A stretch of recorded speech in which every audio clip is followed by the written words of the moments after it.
Well, good evening, everybody. It is always a pleasure to be with you. I'm really excited to be able to share another message with you. This is good stuff. So we are once again talking about evangelism. And as I normally do, here's the plan for the evening. The first half is going to be some reminders. We're going to focus specifically on the passage that Hank read for us. Appreciate that reading, by the way, in Colossians 4.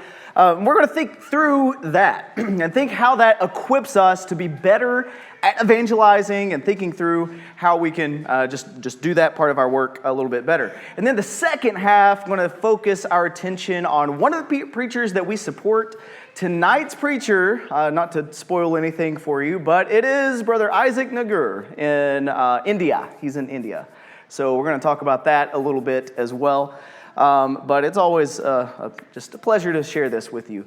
Now, I open up this a lot of times with this little graphic here, and it shows the words from Matthew 28, 18 through 20, where Jesus says, "Go into all the world and preach the gospel to everybody who's there." And a lot of times, I just kind of read through that really quick, and I don't really reflect on that a whole lot. Now, about 2.5 years ago, a good friend of mine moved to West Africa, to Sierra Leone, to preach over there, and he's been there ever since. And he does this YouTube channel thing, just sort of encourage people to get more involved and be more evangelistic and that sort of thing. And he brings up this passage a lot, and he talks about how when you see the phrase, "go into all the world," obviously we do need people who are willing to go overseas, to foreign countries, everywhere, right? I mean, the gospel needs to be preached to every creature, and the only way to do that is to go where the creatures are, and that's everywhere. But part of this as well, do you know that when he said preach the gospel everywhere, Somerset, Kentucky is a where? It is part of everywhere. That is part of where we need to go and preach the gospel. So, and guess what? We're right here. So we can do this too. Now, when you see this, though, the word "go," a lot of times we think that means I got to get up and go somewhere far away. No, just this. When we look at this, I want us to think, get going, get up and do something, get involved. And so that's what I want to focus on when we see that word "go." Now, we want to be better at this whole evangelism thing. And I keep bringing this up every time as well. Do you remember the 4 C's of evangelism, the challenges that we have when it comes to evangelism? Now, these words represent all kinds of just roadblocks for us when it comes to evangelism. The reasons why we don't evangelize the way that we should are all wrapped up they can be summarized in one of those 4 categories. Either we don't care enough about others, or we don't care enough about the Lord. Maybe we're not conscious of the needs around us. We're just kind of oblivious to what's going on. Maybe we lack the courage. Maybe we don't know. We're just kind of scared to get up and say the things that need to be said. Or we struggle with our craft. We just don't know how to do it. Where do I start? What do I say? And anytime we think about how to get better at evangelism, I want to frame it as looking at this and thinking, okay, avoid these things. Don't let this stuff get you down. We'll find ways to sort of work around that. We need to find ways to care more and to pay attention to the things around us more and to be able to care enough to open our mouth and say something and be courageous and care enough to actually try to get better and continue to reach out and do those things that we need to do. The passage in Colossians 4 is really helpful when it comes to this. I want to work through this with you so we can think through some things. So anytime you're reading this on your own, hopefully some of these things come back into your memory. Maybe you could jot some things down in the margins of your Bible if you were a margin writer. But when it comes to this passage, let's look at verse 2. Colossians 4, verse 2. "Devote yourselves to prayer, keeping alert in it with an attitude of thanksgiving." So there's a couple things there that he mentions. We have to devote ourselves to prayer. Prayer isn't something that just happens on its own. You got to do it, right? You got to actually think through, how am I going to pray? What am I going to pray about? And you need to get involved with that. Now, what happens a lot of times when it comes to prayer is you kind of get in a rut. You know what I mean? Like you are just like praying sort of the same things over and you're not really putting much thought into it. And I'm just saying this in general. You know, that's something that typically happens. Prayer is something that we need to be devoted to. Something that we need to think through and be cautious how we approach this. And that the phrase there, keeping alert, like, have you ever like prayed and then you get to the end of the prayer and you're like, I don't even know what I said. Or, you know, I forget where I was and I just completely lost track of it. And that happens. And we gotta be watchful about that. We need to keep alert. We need to realize that when we're praying, this is for a reason. It's not just to take up time or just to have like some kind of checklist that we prayed today. No, we devote ourselves to it. We are fully engulfed in it. And here's what happens with that. If we keep praying with an attitude of thanksgiving, that helps us to focus more on what God has done. We can respect Him more. And going back to like the 4 C's thing, it helps us to care more because we see what God has done. We appreciate that a little bit more, and so we care. And it helps us to be a little more conscious, be a little more aware of the needs around us because here's the thing, we're looking for things to be thankful for. And if we're looking for things to be thankful for, we're going to be looking for ways that we could thank the Lord. And part of that comes in the opportunities that are around us and what's going on there. So that definitely helps out as well. Now in verse 3, he says, praying at the same time for us as well, that God will open up to us a door for the word, so that we may speak forth the mystery of Christ, for which I have also been in prison. So remember, Paul is the one writing this, and he's writing this to this group of people at Colossae. And he's saying, you guys need to devote yourselves into prayer. You need to be thankful and sharing Thanksgiving and all that. But also in that, you need to focus on the work that we're doing because you can join in my work at Paul as an apostle and the work of those that were with him in this prayer. And that's one way that we can work together with each other, being aware of those situations and praying to help out. So think about that a little bit. We can be involved with others. When you know that someone is being evangelistic, that someone has some opportunities coming up, or you know that someone is actively trying to teach others, or they're going to be meeting with someone to study, or whatever, it's a good idea to get involved with that in prayer. Something that I'll never forget, and I hope I don't embarrass you, Sam, but a couple years ago, maybe like 3 years ago, I was telling Sam, some others, about how I had this opportunity to speak with a coworker of mine. And I'm like, I don't know how it's going to go, and we'll see. I don't know what I want to say. And Sam, he called me up before it was time for me to go and meet, and he was like, hey, can I pray with you? I was like, yes, you can. And that was awesome. And so that was a little bit of a push, a nudge. And it helped me be more courageous in saying the things that I need to say. So that's just something that really stood out to me. It was just super helpful in that situation.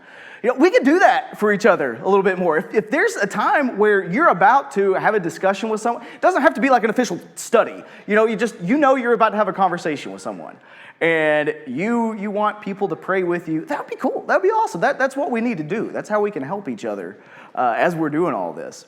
So be involved with each other because we realize that when those situations come up, when we're able to talk to people, it's because God is opening a door. God is presenting this opportunity. And the more that we're aware, like this is all just like a big bundle deal. It's all wrapped up into one. We're thankful to God for the opportunities that He gives us to be able to reach out. And God is the one opening doors. God is the one putting people in our lives. I mean, why do we interact with the people that we interact with on a daily basis? God's behind that somewhere. And so there are opportunities there, and God is the one who's going to open those doors. And so we can do a lot for each other if we're continually pushing, motivating, encouraging, and working together in prayer with each other. That's really cool as well. Now in verse 4, he says, that I may make it clear in the way I ought to speak. You remember who's writing this? It's Paul, obviously. Paul is writing this. And that phrase, if you really think about Paul and all he's done and the situations he's been in, and at this point, I would say he's kind of a pro. Like, I don't know that he really needs help in knowing what to do and how to do it. Like, he's been doing it for a while now, and he's pretty good at what he does. But still, even then, he was asking them to pray for him that he could make it clear, that he could present the gospel message in a way that was accessible, that people could understand it, and that people could come to believe it and trust it. A lot of times we offer excuses of why we don't do things because what if they ask a question I don't know the answer to, or I just don't know how to approach this, I don't know how to handle this. First of all, we're never going to get to the point where we have every question answered and we have everything completely figured out. So if that's what you're waiting for, you're going to be waiting for a long time. You're never going to get there.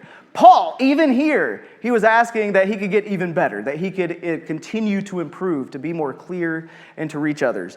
And this, another side note with this, we need to be sure we are trying to approach people to make it clear and to make it accessible in such a way that they can believe it. We're not in this to win an argument, we're in it to save the soul. And so that's our goal, that's our motivation. So we want to be able to make that as clear as possible.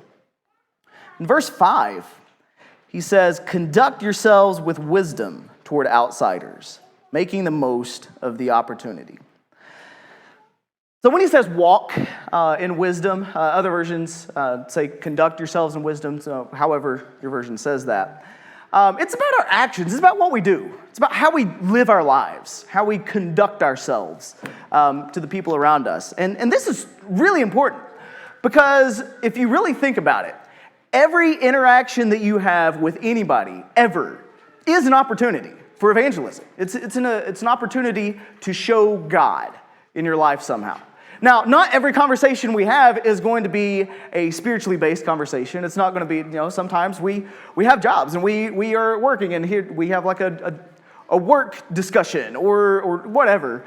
And in those situations, don't forget that you still have this opportunity right in front of you to act in such a way that's going to stand out to somebody. And it's going to make them see something about you that's different. And so we need to be very careful how we approach situations. We can't be like, well, this isn't a spiritual conversation, so I'm not going to try real hard to be nice or to be loving or to, whatever. No, we need to always show, and we're going to see in verse 6, show grace. We're going to have that. That's going to be a word that pops up there. And so we have to watch every single interaction that we have because how many words does it take to completely spoil your witness with someone? I mean, sometimes it doesn't even take words. I mean, it's just your actions. It's what you do. And we got to be careful with that because every single interaction we have, it's an opportunity. And God has that person there, has you there for a reason. And we can use that. He can use us in that situation. We just have to be aware so that we don't spoil our witness and that we make the most out of every opportunity. That every interaction that we have, we see that as a way to share God's love in some way, whatever that looks like for the situation. And that goes into verse 6. "Let your speech always be with grace, as though seasoned with salt, so that you will know how you should respond to every person." So going through the order of that, so let your speech be with grace. If you really think about that, how do you make your speech be filled with grace, be gracious? Well, have you ever talked to someone and then you've left the conversation and you're like, that person is not filled with grace? Like, when you've encountered that, right? You know when you've experienced that. Well, on the other side of that, have you ever left a conversation and just been like, that person, I just feel better after coming out of that discussion. Even if it was something that was you were disagreeing on or whatever, some people just have a way to make you feel at ease and make you feel like they care about you and just the way they talk, it's kind of soothing and it gets you through. Yeah, well, that's kind of what we're working towards, that we be gracious in how we speak, that we have grace. Now, also in this, it says, as being seasoned with salt.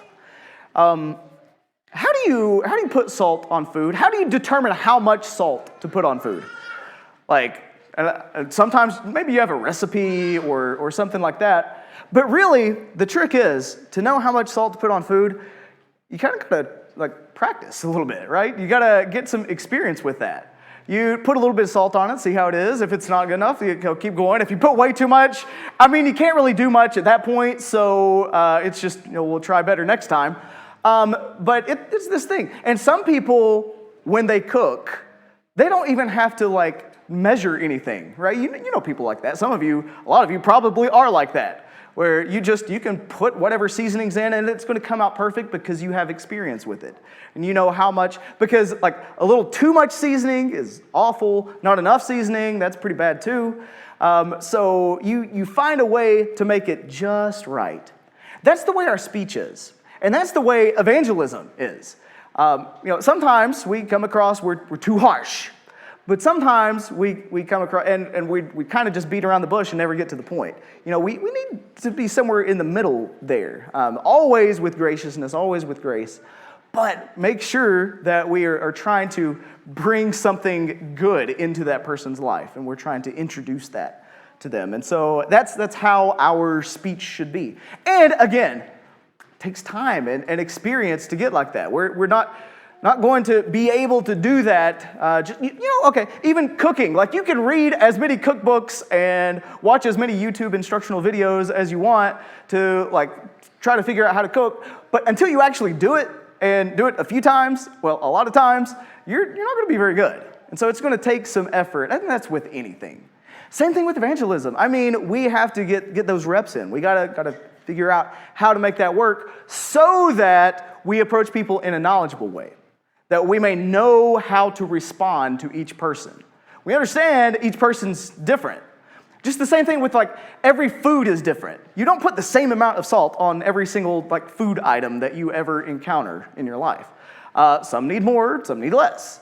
So we have to understand that people are different, and we can't just develop, here is my evangelism method here. This is what I'm going to do. It's interacting with people. It's having those interactions so we can get better about that and have those connections. That was a lot to say, and I hope that this part has been helpful and that we can think through that. Anytime that you need a little encouragement in evangelism, go back to Colossians 4. There's a lot here, and it helps us to reflect on this. I'll say this too while I'm talking about this. Really appreciate what this group in general has been doing the past couple years. You guys have done a lot to get more involved and to just be more evangelistically minded. Kyle's been great about, all of the studies we've had the past couple months about those books, the things that we have to hand to people. If you think about it, there are some situations where there's just something in front of us and perfect opportunity to hand them something like we have, like that, and to be able to read through and study with them. And that comes with knowing how to respond to people. What kind of situations call for that? We have some situations where having a card that says, hey, here's where we worship, we'd love to see you there. That's an awesome thing. We have some situations where it's cool to be hey, we have this study going on in the community, it'd be cool if you could join us. Or there are some situations where it's hey, do you want to sit down and talk about your life? Or you have some situations where it's hey, do you want to sit down and read the Bible together? Just me and you. In all of those situations, how do we approach situations? What's the best way?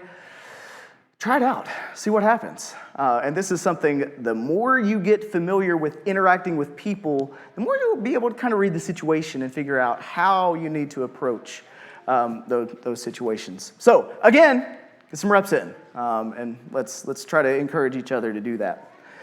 Now, shifting gears, not completely, but to another place in the world. The country of India is way over here. That is pretty far removed from the United States. Now, look, I don't know if this is completely to scale and if this is a fair representation, but the size of the U.S. compared to India, landmass, we got a lot more Population-wise, India's got us beat by quite a lot. I think India is still the most populated country in the world. China's kind of right there. But there's a lot of people there. And it is a completely different way of life. My goal and purpose of sharing these things with you from what my conversations with Brother Isaac Nagur have been is just we can get an appreciation of what some of these preachers are experiencing, some of the struggles that they have that are similar to what we are going through. Some of them are completely different from what we're going through. And hopefully you can get some encouragement out of that as well. There's a lot of people living there in India. And would you consider India to be a Christian nation? No, nowhere near. I think it's maybe less than 2% of people in India are considered Christian. By and large, about 80% of India would claim to be Hindus. They practice Hinduism. In second place, just FYI, is Islam. Muslims make up about 17-ish% of the population there. And then there's some other things, but that's a completely different thing than what we're accustomed to, I think, and what we run into a lot. But more on that later. Let's zoom in on India a little bit. This is India, and there is a state in India right here called Telangana, and that's where Isaac is, and this is Telangana right here, and inside there's a district called Nalgonda. And Nalgonda is pretty, I guess you can consider it like a rural area. It's definitely not like a big metropolis city type thing. It's just made up of several villages. And inside Nalgonda, somewhere in this vicinity, there's a little village called Galaguda. And that's where Isaac is. And he's been there for a little bit. And this is the list of questions that I sent to all the preachers a while back. And so we're going to work through that. Here are the answers here. And it's interesting, my interactions with Isaac. He was a very short, concise, to the point. It was just like, here it is. I'm like, all right, here it is. I like that. I can take that. So I asked him how long he's been working there in that congregation. It's been 11 years. He has some experience, for sure. And I said, what kind of approach do you use to evangelize those in the community around you? Notice the very first answer there. I like this. Through the love of Jesus Christ. That is the motivating factor. And that is the thing that he remembers and pushes for. I think that's just really cool. It's a good way to approach that. We need to have the love of Christ that pushes us to reach out to the people around us. But then that second thing, living moderately, aka Christian moderation, living in such a way that we don't harm our witness, just like we just saw in Colossians 4. We need to make sure we're doing that. So that was kind of a cool connection there. And he says also he uses gospel tracts, has an opportunity to meet in the houses and by phone. He is a big guy on personal connection and making a lot of connections, making sure to reach out to people and to be able to have some one-on-one interactions. So you're going to see that as kind of a common thread through some of his answers there. So that's his approach. That's kind of how he works there. I asked him, how do you get your family involved in spreading the gospel? And he says they come along. So they come along with me for night preaching, distributing tracts, cottage prayers, Bible studies. They get involved in a lot of those kind of things. And not just there in Galaguda, where they live, that village, but to several of the villages in the area as well. It kind of spreads out and gets around there. That's really cool. Now, keep in mind, he's in an area that is mostly Hindu. I mean, Hinduism is the religion there. And that's a very polytheistic type of religion. So they worship a lot. I think last I checked, there's about 300 million gods and goddesses in Hinduism. That's a lot to keep track of. But it's kind of the landscape of where he's going, and he's interacting with all of these people. And it's interesting. I asked him, how would you recommend talking to a family member or friend about the Lord? his response by living an example life and caring even when life is hard. No, just stop right there. Like that's really, really impressive. Because the way that we handle adversity, I think, says a lot about our character. And that is an influence. That is how we can influence people around us. I mean, I can't imagine all of the difficulties and hard things that happen in India, where he is. But I'm sure there's a lot. Even when that's hard, though, live a good example life, showing love and affection, like showing that, make that a priority, and spending time studying with and building good relationships and understanding their circumstances. Don't skip over that part. Understanding their circumstances. When we have conversations with people and we start developing relationships, we need to care about what they're saying. We need to listen to where they are. We need to understand where they are, and their situation might be completely different than what we're used to and what we expect. But be ready for that, and so he mentions that. And giving hope that God is over all. That is a message I think we all need, obviously, but it's something that, especially when you have conversations with people who are so focused on like the physical life, the things that are going on around you, and maybe political landscape, maybe like, well, what are we going to do? The world's getting terrible, and this is an awful place to live. Reminding people that there is a kingdom that's not of this world, that there is hope for something greater, that we don't have to rely on a certain government to save us. We have the Lord, and He is the one that is over all. So, that's something that's not so different between here and there, if you really think about it. So that was really cool. I asked him, what is important to study or teach someone who you're first studying with? Simple answer, just a few words: the soul-saving gospel of Jesus Christ. And that's it. I'm not ashamed of the gospel because that is the power of God into salvation.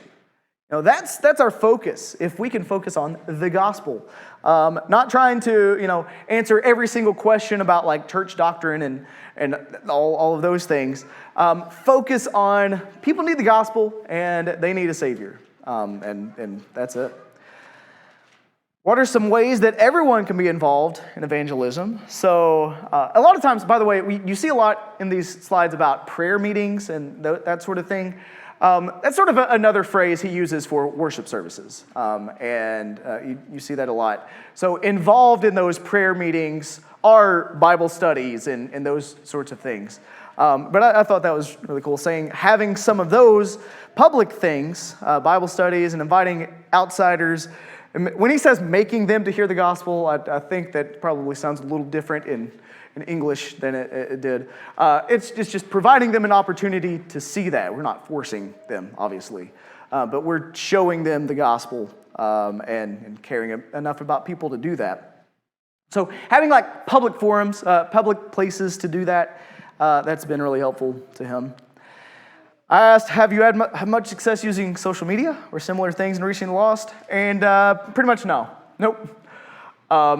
Because what he says is this has not been as effective as individual conversations, just talking to people face to face, or even by phone. He says he does that a lot too. And I think there's some kind of personal connection. I think, and it's obviously a different lifestyle, a different place, but sometimes if we rely too much on just, hey, I shared this post, so I'm good for the week, we have that for a reason, and that is a tool that we use, and that's really cool, and I hope we're all involved in that. But if we say, okay, I'm done with evangelism now, there are other ways that we can reach out and to be effective. So, social media is great, and we can have all these interactions. Make sure we use that to the best of our abilities. But, when it comes down to it, reach people with the gospel, and that's the important thing. Last question here. What general advice do you have, or what are some important things to remember, ideas of things to try?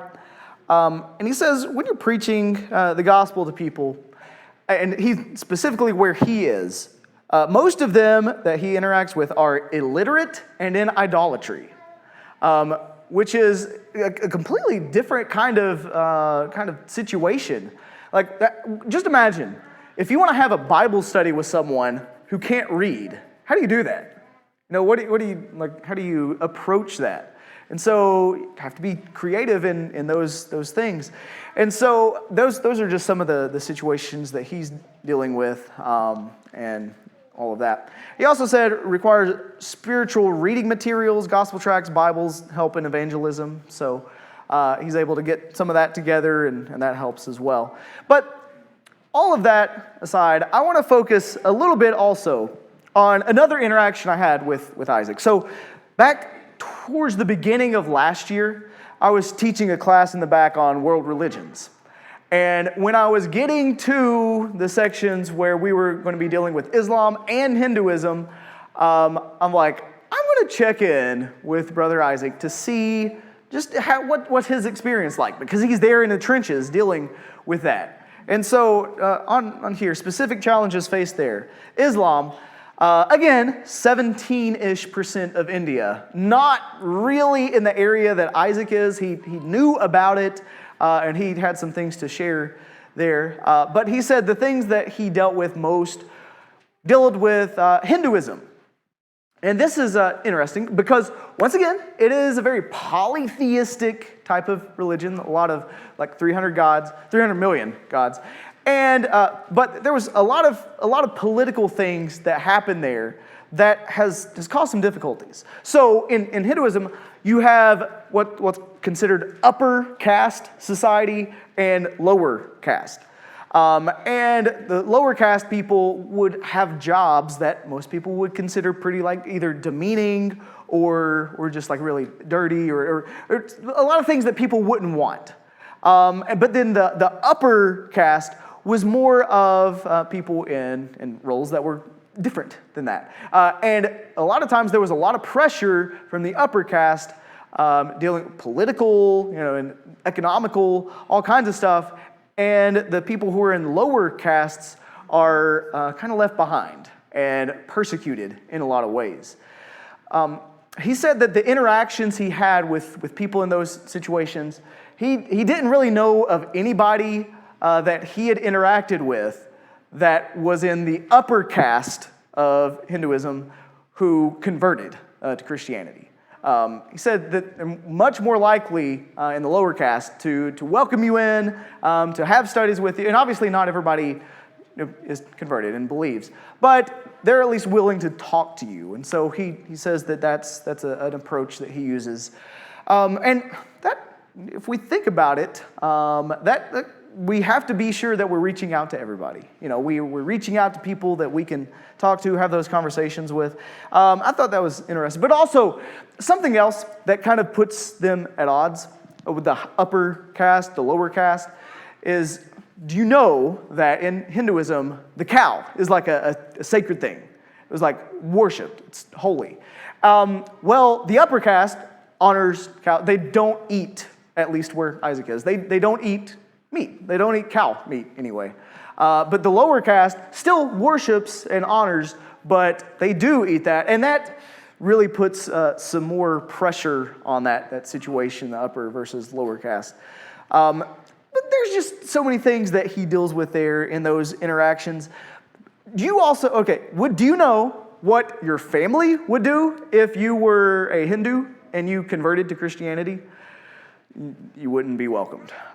It's not something that they like a whole lot and take too kindly to. And so, especially if you're upper caste, like that is a huge thing. It's like, the Pharisees being kicked out of the synagogue. That's the kind of mentality. Only here, it could be much worse, because instead of just social isolation, you can have people trying to kill you, and that's not a pleasant situation to be in at all. I just wanted to talk to you about that for a little while, just to show you this is what people are dealing with, like in real life, in real time, right now, just across the pond from us. So, pray for Isaac. Pray for his situation. Pray for the people that he's involved with. And just like Paul said, that God opens doors of opportunities that he can continue to work. Pray for that situation and pray for him. And help us to join together in that work as well.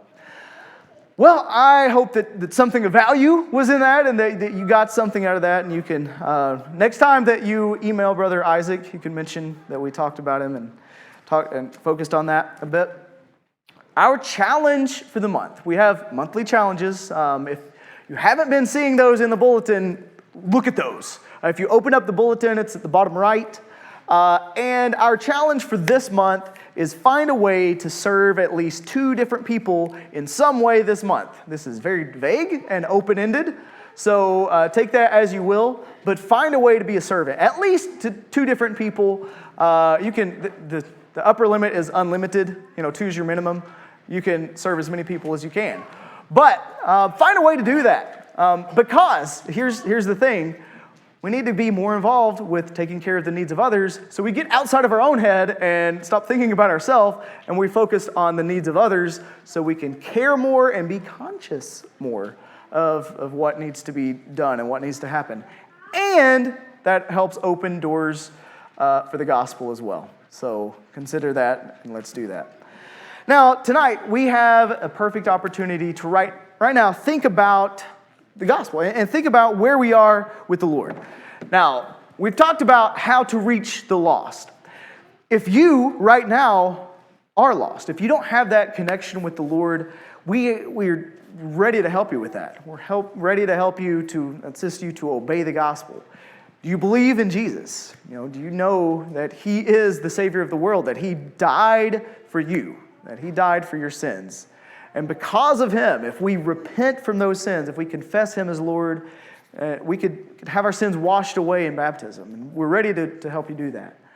If you are a Christian and you just haven't been living the life that you should, you need prayers of the congregation, there's something that you're struggling with, we're in this together. And we're here to help each other. And I hope that that's the attitude that we have, the mindset that we have. Whatever your need is, we're ready to help you. Please come forward as we stand and sing.